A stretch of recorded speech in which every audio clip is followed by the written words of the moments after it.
After 5 long years, HBO's critically acclaimed show True Detective is finally back. This season, focusing on a case of 8 scientists who mysteriously vanished from an Arctic research station in the fictional rural town of Ennis, Alaska. As authorities look for answers, they find themselves with even more questions. Take a look. What do you want? It's been 6 years. Why are you here? Because you both know what really happened. And you need my help. I've seen that before.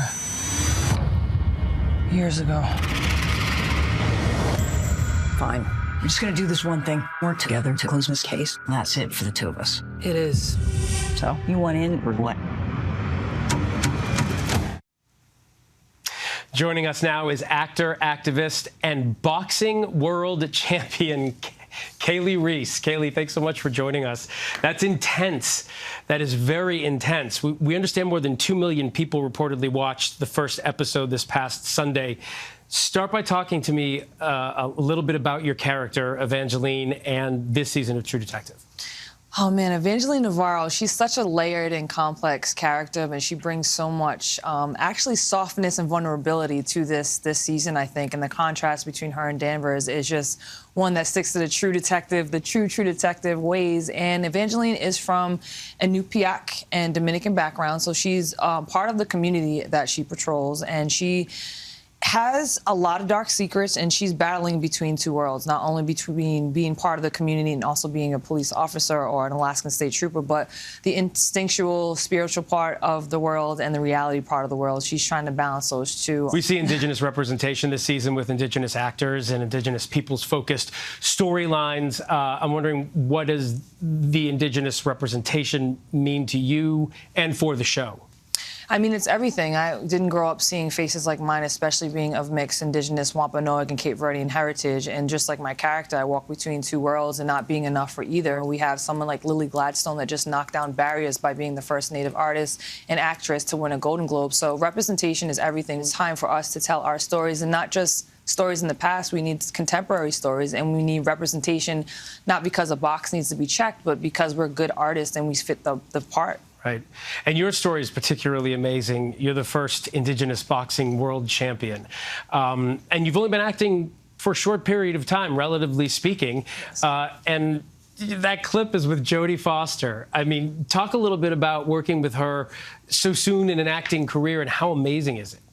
It's such an amazing opportunity to get this thought I had of trying something new and just kind of getting hitting the ground running, kind of getting pushed in the deep end. I compare it to being able to train with one of the greatest, Mike Tyson, in his prime. I mean, I get to learn from this legend, around this legend, see how she operates in her territory, and just being able to collaborate with these storytellers. It was such an honor, and she's not only an amazing legend in the acting world, but she's also a legendary human. We're also seeing that this season, women are really taking the helm of the narrative, as Evangeline, military veteran, source of strength and protection for not only her sister, but many other women in the community. How were you able to balance, as an actor, the no-nonsense ferocity and soft vulnerability at the same time? I mean, like I said, you're a new actor, too, and that's a dynamic duo right there. Navarro's true strength is in her vulnerability and her ability to have a different perspective, as well as Danvers, and to relate to these victims and the crimes and the criminals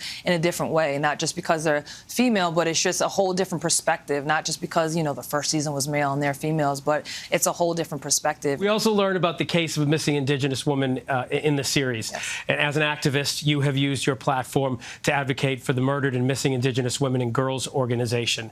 So how did your activism influence your approach to that storyline? You know, learning about Issa's work and how she brings missing women, because she's from Mexico, she's Mexican, and she, you know, that's a big problem, not just in America. It's Indigenous women, Indigenous people usually get targeted no matter where you go. So bringing that element into her work naturally, and just kind of having this activism, we're bringing awareness to MMIW, or missing and murdered Indigenous people, with my boxing platform. It was just another platform to bring this issue, this very serious issue, into front of an audience that wouldn't normally hear about it. And also that the realism of this, it just doesn't happen in just these rural areas. It doesn't happen in just one area. Getting entertained, as well as not beating over the head with the issue, but it's getting entertained and also educated at the same time. Kali Reis, such a It's a pleasure speaking with you. Thanks so much for coming in. You can watch True Detective Night Country on HBO Sunday nights at 9 p.m. Eastern, and also streaming, of course, on Max. Hi, everyone. George Stephanopoulos here. Thanks for checking out the ABC News YouTube channel. If you'd like to get more videos, show highlights, and watch live event coverage, click on the right over here to subscribe to our channel. And don't forget to download the ABC News app for breaking news alerts. Thanks for watching.